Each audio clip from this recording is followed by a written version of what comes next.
Hi, you're listening to Book Chat with author Vivian E. Moore.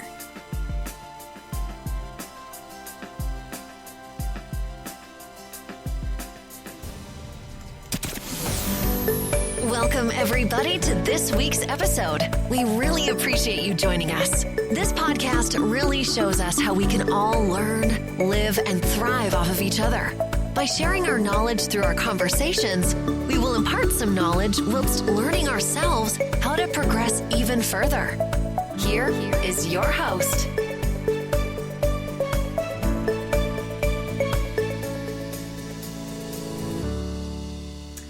Hello and welcome to Book Chat. I am your host, author Vivian E. Moore. Hope everyone had a great week, and I hope you are having a great weekend no matter where you are in this world. All right, so I don't want to hold you for too long, so we're going to get straight to today's show. The title of the show is Keep Passing Me By, and the topic is engaging publishers. No one likes being overlooked or not considered for any situation.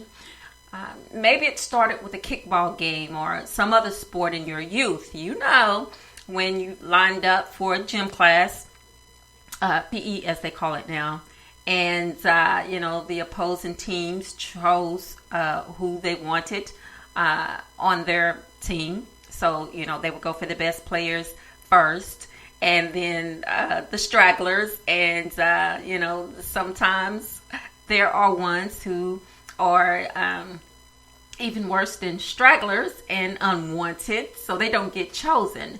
But, the fact of the matter is that it's not a great feeling, and would have you to believe that in some way you've underachieved.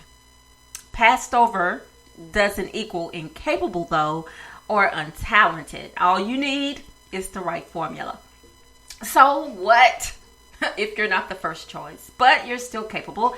And I'm here to tell you how to accomplish that in the publishing world. Okay, so here we go. Short of waving your arms and holding up signs to alert them of your worthiness, there are better ways to get attention and to engage publishers. In a world where algorithms reign supreme, we're not always in the ebb and flow of how they work, but we can be when we use the correct techniques. What are they, you might ask? Well, let's start with the publisher's role. A publisher's job extends to author promotion and their work. If we're honest, as authors, it's the main reason why we try the traditional route first, because independent publishing can be expensive.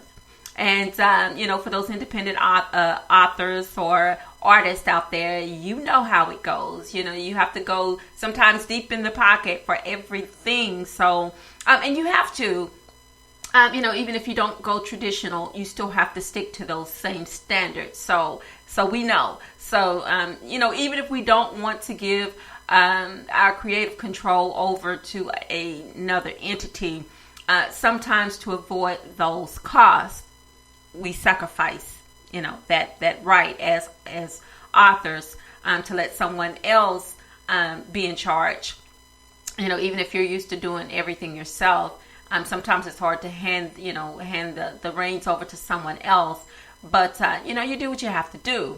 But anyway, there are specific author responsibilities before the submission process even happens, such as publisher research. You need to do your research, folks.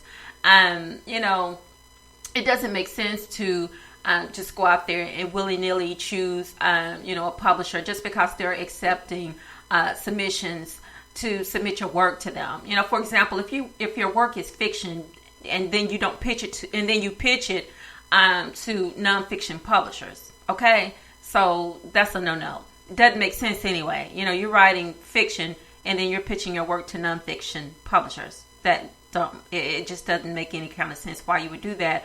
But still, if you don't do your research, and if you don't do your research well, if you just see, open to submissions and then you start submitting your work, whoever you submit it to, even if your work is great, it could be the number one bestseller, they'll have to pass on it because, the first impression that they're going to get is that you you don't know what you're doing, or you didn't read that well, you don't comprehend well, whatever the reason. that will get you a no quick, fast, and in a hurry. Okay. And you would be surprised at how many authors overlook this critical detail. All right. Publishers are savvy and want the same from the authors they represent. I mean, they can't ask for any less than that, and we shouldn't expect any less than that. To make a long explanation short, act like you know what you're doing, even if you don't, okay? So if you get that step right, then you're already ahead of the game, and know to submit your work to publishers who are a great fit for your work. You want to see what type of books they've published, if it's in your genre. How even if you're familiar with the publishers, it may not be a Random House or some of the other top tiered publishing houses, but still ones that you've heard of before, especially if you read on a regular basis and you pay attention to the publishing company, and they're usually at the beginning of the book on the inside cover, and sometimes on the back page, but mostly on the inside cover. And the jacket cover, it tells you who the publisher is. Because you just don't want to submit your work to any old publisher, that will publish your work, and you won't be satisfied with the work. Even if you don't have to pay them anything to do it, you want to be satisfied. You want to know that you have put your work in the hands of someone who will treat it, the way that you have. It's like your kids. You just want to leave your kids with anyone. You want to make sure that when you leave them, that they are in responsible hands, that they will be treated well, that they will be taken care of without you having to worry, would they treat them the way I treat them. So you want to be that way with your work. You just don't want, just because you want to be published so bad, you're willing to, just place your works in the hands of just anyone. I wouldn't do it, and I don't suggest you do it either. I suggest that that you do your research and you find the best fit for your work, because that's important. Because you want to be happy, the publishers want to be happy, and the readers want to be happy as well. All right. Although authors bank on the idea that if they become part of the chosen few, the publisher will do all the heavy lifting, such as editing and formatting, partially true, but you still need to respect and meet all submission guidelines, okay? That includes correct punctuation, grammar, readability, and pacing. You may not think about it, but if your story is not arcing in the right areas, that has a lot to do. It will mess the pacing up. I'm just going to be straight with you. It will mess up the pacing. And if you don't know what that is, maybe you should look it up, because that's important in any story. You don't want to have things happen too fast, like the ending of the book, a couple of chapters into the book. What's the point of reading past that if you've already told them what the ending is going to be? So you need that pacing. It's necessary for the flow of the story, for the overall flow of the story, to make it make sense. You don't want to get it too long or leave it too long, but you want to have those arcs, where they go. And if you need examples of that, you can just look it up. There is nothing out there on Google that's impossible to find. Whatever you need to research, go to Google, and I guarantee they will have an answer for you. Everything is out there on Google. And if you use some other search medium, feel free. But Google is my weapon of choice. It's my weapon of choice. So I recommend that one. Okay. So anyway, while you are submitting this work, everything it has to flow perfectly. And in other words, your query letter should be flawless, because that is your passport to publishing land, that query letter. It has to be perfect. Everything that they ask for in those submission guidelines needs to be in that query letter. And generally, they want it all in one page. They want, they want to know about you as the writer. They want to know your qualifications. They want to know, if you belong to any associations, if you have any awards, what writing groups you're affiliated with, just everything. And you have to get all of that information on that one page. And it's hard. It's very hard to do.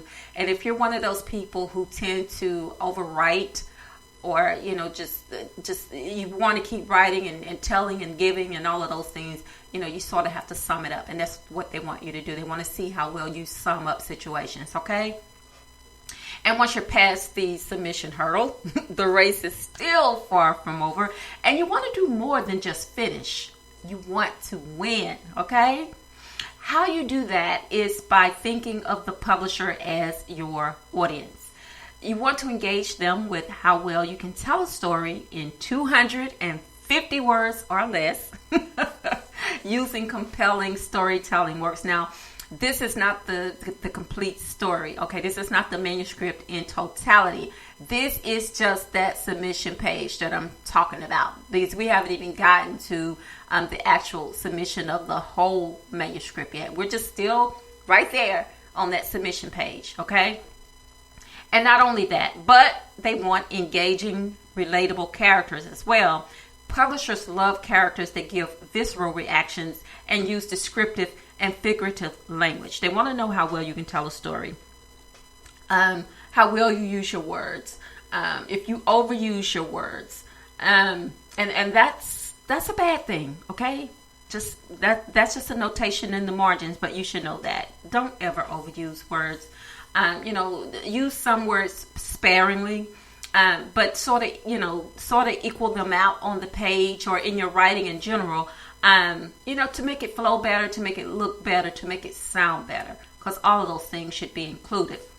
And, if you think of manuscript submissions as a first date, well, this is a good guide to use, because if the chemistry is off, there are no second chances of making a great impression, not to mention no second dates either. So you want to make the best first impression that you can, because you want to hear back from those publishers. You want to receive that letter. You want to get that positive answer back, because none of us likes the word no.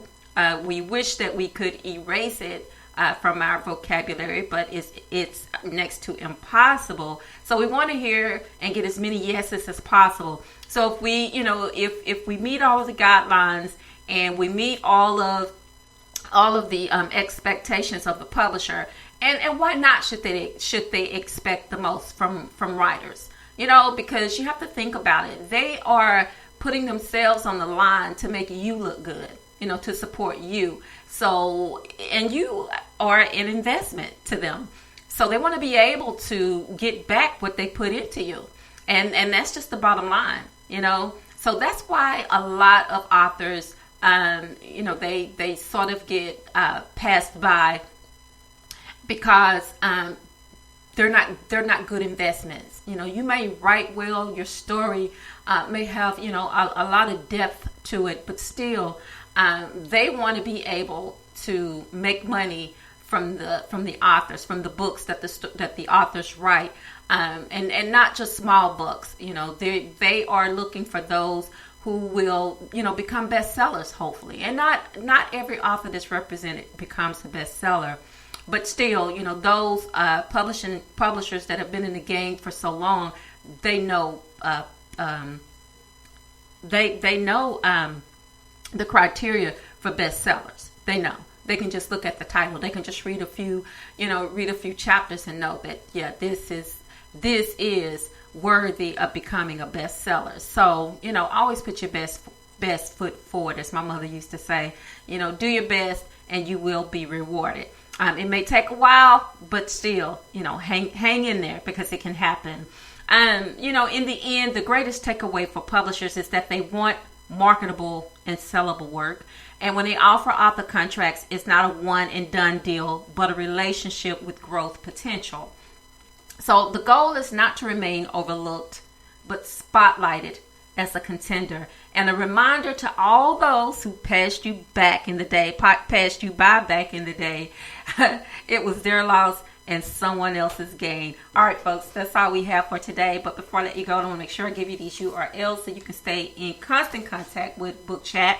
Of course, the first URL is to Spreaker. It is https://www.spreaker.com/user/author Vivian E. Moore. You can follow me across all social media, Facebook, Twitter, and Instagram. And Instagram is by invitation only. Also, if you want to check out my lovely website, that is at Vivian Moore, authorvivianemoore.com and authorehshepherd.com. Also, my blog site, which is updated weekly. That is at https://vivianemoore.blogspot.com. All right. And also, you can listen to, I'm sorry about that. Did I just smack my lips? I'm so sorry about that. That was so unprofessional. Forgive me, please. Spreaker, Apple Podcasts, Spotify, iHeartRadio, Google Podcasts, Castbox, Deezer, Podcast Addict, Podchaser, YouTube, SoundCloud, Giles Savin, iTunes, Audible.com, Verbal, Luminary, and Amazon Music. Okay. I missed you guys last week, but we had the going home ceremony for our pastor at our church, and it was absolutely beautiful. The homegoing ceremony that that he had. His son eulogized him, and he did such a beautiful job. And I'm sure his father would be so proud of him to know that that he did a job well done.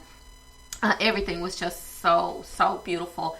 And, I just left with a good feeling, even though it was sad. The ceremonies like that they're very sad. But I left with, just in good spirits, because I know that he's gone on to a better place than where he was here. So, to God be the glory. And speaking of that, tomorrow is the last Sunday of February and also the last Sunday of Black History Month.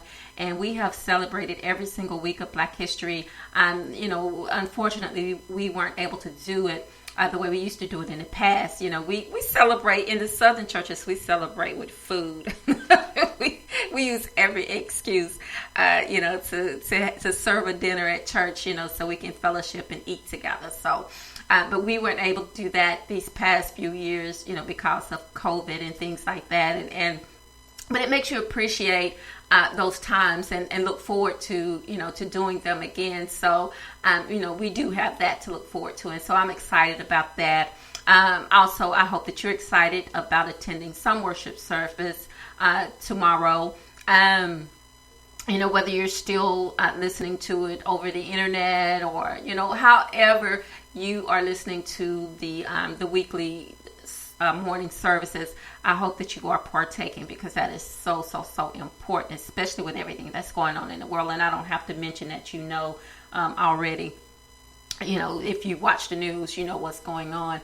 And, and invite your neighbors and your friends and your family members to also listen to those sermons, because, they need their spirits uplifted as well. And also children, because this is troubling times for everyone.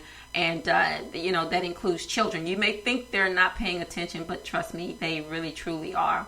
And also tell those who you care about the most how much you care about them, especially in times like these. So on that note, I love you. I hope you love me back. Until the next time you hear my voice, God bless you and goodbye.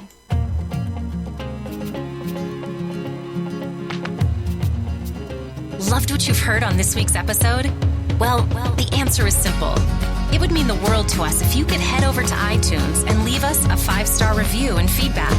Spreading the word really is the best way to grow our podcast and achieve even greater things. Thank you.